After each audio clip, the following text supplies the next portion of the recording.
In our last episode, we toured the Roman Colosseum, He's moving quick, we're falling behind our group.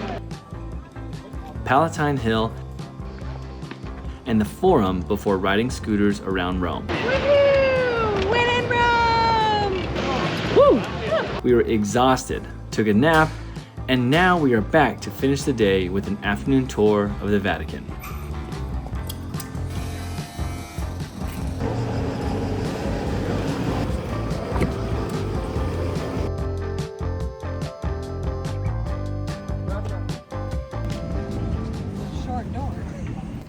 Once the 3:45 departs, we can do the check-in for you by 4. An important thing to note with these tours is the one we are doing this afternoon with the Vatican is there is a dress code. So I knew that your shoulders had to be covered, but it's a good thing I read our voucher because your knees also have to be covered. Here's the dress code.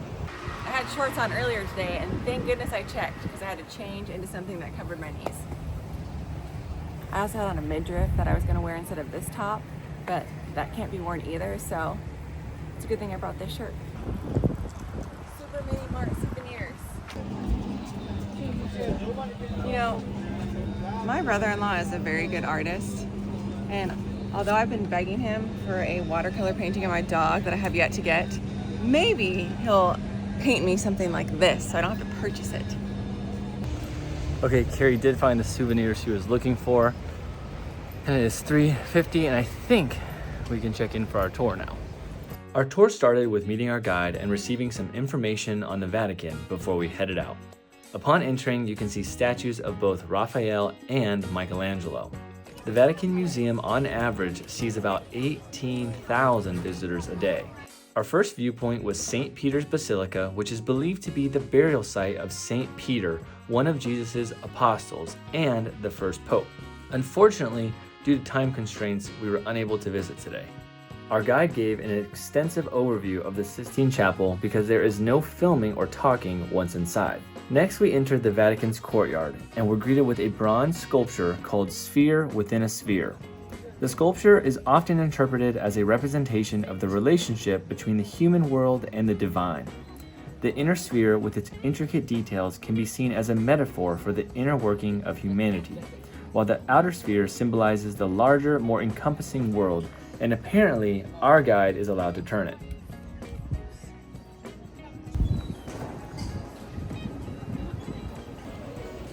After a very thorough introduction of the Sistine Chapel, we are now touring the inside of the Vatican. For a little more information on the Vatican, it is the world's smallest, fully independent nation-state located within Rome, Italy, and serves as the seat of the Roman Catholic Church and the residence of the Pope. It is estimated that there are over 70,000 art pieces in the Vatican Museum, with approximately 20,000 on display for the public. There is no way we would be able to see all of them, but our guide pointed out some of the more prominent pieces and gave us details on them as well. This tour truly was beautiful, and we were amazed at the detail of the artwork. While we couldn't film inside the Sistine Chapel, if you haven't visited, it will quite literally take your breath away, and I can't say enough about being able to experience viewing this place in person.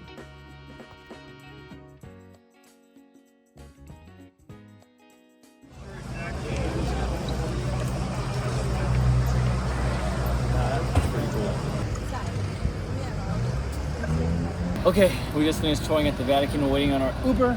We're about to go get some dinner. Beautiful. The Sistine Chapel, you can't film in at all, but it was more breathtaking than I could have ever imagined. The roof was enormous, and I can't believe someone actually painted that by hand. It took, I think he said 6 years. I mean, breathtaking. Let's go.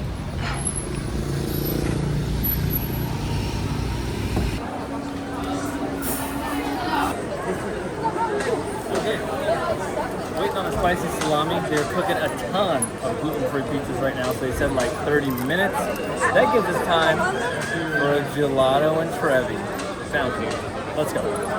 I guess there's no better way to celebrate your last night in Rome than with a pizza and a gelato.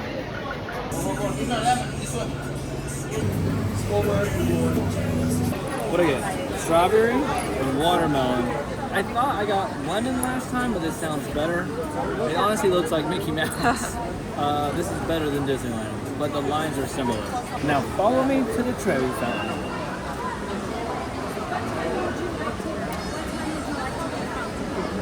Fontana di Trevi. This may be our 8th time here. It's really close to our hotel.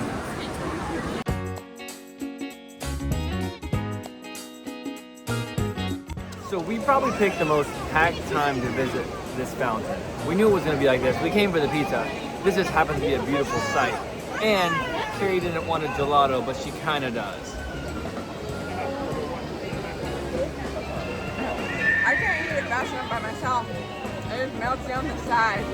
When you visit the Trevi, it is tradition to throw a coin in the fountain, but they say you have to use your right hand for over your left shoulder, and that means you will return to Rome. However, if you throw 2 or 3 coins, then that means it will bring love or marriage in your future.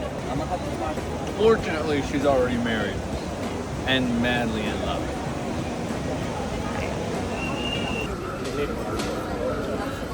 It's going to be What'd you get? Open it up, open it up. That box is hard. Why not? Read it out. Oh, it's taped. Let's take this to go.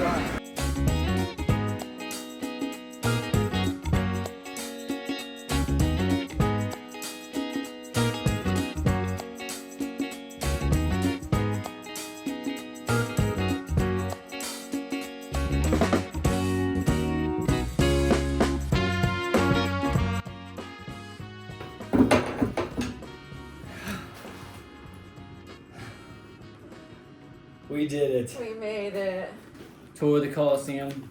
I totally forgot till right now the mopeds, the scooters, the cobblestone streets, and then another almost 3-hour tour of the Vatican Museum, which was absolutely spectacular, and the Sistine Chapel, which of course no photos of, but breathtaking, bigger than I thought it would be. And then I thought it was going to be much bigger. I don't know, I just pictured it. the roof, Chapel. though, was my point. Was Yeah. how Yes. high the roof was for him to paint it, Michelangelo to actually paint that. I was like, how? It's just so cool too. Like, you've heard so much about these people and like learned about them in history. So to like be there and be in that space and see like the work that they did, it was just a really cool experience. And this is the gluten-free spicy salami. This is how we're ending the night. And Carrie, Back to my pollo noodles.